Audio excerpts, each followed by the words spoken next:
Hadratus Syekh Kiai Haji Muslih bin Haji Abdur Rozi yang lebih dikenal dengan panggilan Mama Ajengan Jenggot, lahir pada tahun 1905 Masehi di Desa Loji, Kecamatan Pangkalan, Kabupaten Karawang, dari seorang ibu bernama Hajah Romlah.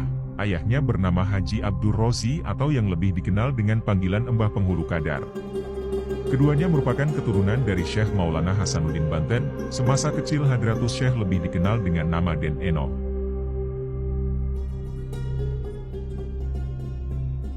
Pada awalnya beliau belajar kepada Kiai Haji Masduki dari Waru Pangkalan, kemudian ke Citeko dan Cibogo Pleret, lalu ke pesantren Cigondewa, ke Mama Gedong, Amadimyati, Sukamiskin Bandung, serta ke Kiai Haji Zainal Mustafa Sukamanah Singaparna, Tasikmalaya. Sedangkan di bidang ilmu alat beliau belajar di pesantren Sukaraja Limbangan Garut. Beliau juga tercatat sebagai santri pertama pesantren Cipasung, Tasikmalaya, karena Kiai Haji Ruhyat, pendiri pesantren tersebut bersama-sama dengan beliau belajar di Sukamanah. Ketika Kiai Haji Ruhyat pulang dan mendirikan pesantren Cipasung, Hadratus Syekh ikut dan menjadi santri pertamanya, sekaligus menjadi ustadz atau guru bagi santri baru. Beliau juga pernah belajar ke Kiai Haji Tubagus Mansur, paman beliau, di Ciserang Ujung Timur, Desa Cibogo Girang Pleret Purwakarta. Untuk memperdalam ilmu silat di samping ilmu-ilmu agama, dan ilmu silat ini juga beliau dapatkan dari orang tuanya. Dalam bidang thorikoh beliau mengambil thorikoh Qadiriyah dan bersanad ke Kiai Haji Sujai, Buah Batu, Bandung, salah seorang tokoh pendiri Uninus Bandung, dan Kiai Haji Jakfar Shodik, Sukamiskin. Tetapi tidak diketahui kepada siapa beliau berguru atau mendapat ijazah thorikoh, namun beliau tabaruk thorikoh ke Sukamiskin, Bandung. Dalam bidang ilmu dalil dan ilmu hikmah beliau berguru kepada Ama Ajengan Eyang Rende, Kiai Haji Ahmad Zakaria bin Haji Muhammad Syarif, salah seorang guru yang sangat dekat dengan beliau dan pernah mukim di Masjidil Haram selama 21 tahun. Pada tahun 1938 Hadratus Syekh Kiai Haji Muslih mulai mendirikan pondok pesantren di Teluk Jambe, Wisma Kerja Peruri sekarang. Mungkin ini merupakan pondok pesantren pertama di Teluk Jambe. Bahkan di Karawang, satu hal yang patut diacungi jempol, beliau mendirikan pondok pesantren tanpa meminta sumbangan dari masyarakat.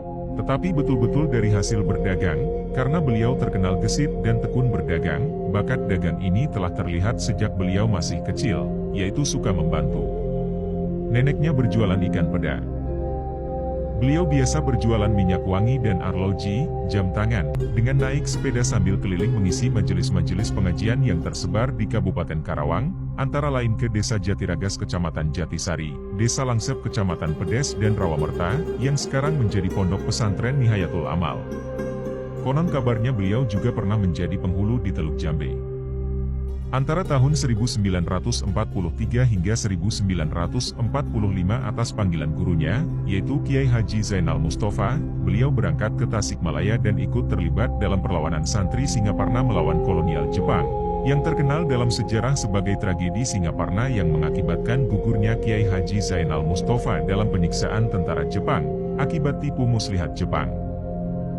Sepulangnya dari Singaparna, Hadratus Syekh bersama keluarga pindah ke loji dan santri di Teluk Jambe dibubarkan, tetapi kemudian beliau mendirikan pesantren lagi di sekitar Pasar Loji sekarang. Pada tahun 1950, beliau pindah lagi ke Teluk Jambe, di depan Masjid Jami Al-Ikhlas sekarang. Dan pada tahun 1976 mendirikan Musola Al-Muslih dengan bantuan bahan bangunan dari proyek pembangunan Asrama Kostrad 324. Ketika PSII dan Perti keluar dari Masyumi, NU juga keluar yang dinyatakan dalam Kongres di Palembang. Sebagai seorang kiai pesantren beliau mengikuti wadah NU, dan pernah datang ke Haji Kustana, ayah Kiai Haji Abdul Muhi, berpesan supaya sejalan dalam berpikir dengan sikap NU. Dari uraian di atas, dapat ditarik kesimpulan bahwa Hadratus Syekh Kiai Haji Muslih layak disebut sebagai tokoh ulama pejuang. Pada hari Selasa, tanggal 15 Syaban 1405 Hijriah atau 1985 Masehi dalam usia lebih 80 tahun, beliau dipanggil ke haribaan Allah Subhanahu wa Ta'ala. Sebelum wafat beliau mewakafkan sebidang tanah seluas 3.850 meter persegi yang disediakan bagi cucunya beliau Kiai Haji Nandang Kusyairi, untuk dibangun pondok pesantren. Alhamdulillah, sejak tahun 1999 berdirilah secara resmi pondok pesantren dengan nama Pondok Pesantren Al-Muslih.